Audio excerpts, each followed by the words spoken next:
18வது மக்களவையின் முதல் கூட்டத்தொடர் நடைபெற்றிருக்கு ஜூலை 2ஆம் தேதி. அதோட சிறப்பம்சங்கள் என்னென்னு பார்க்கலாம்.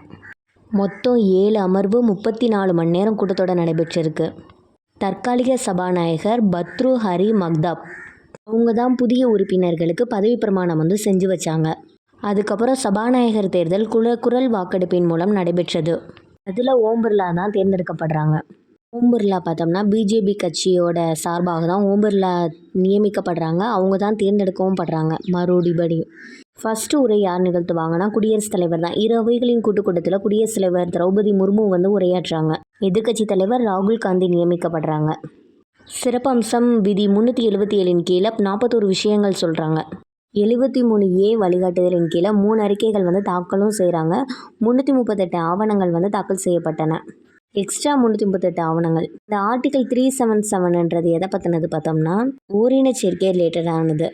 73A பார்த்தோம்னா வரி அந்த சைடு ரிலேட்டடானது.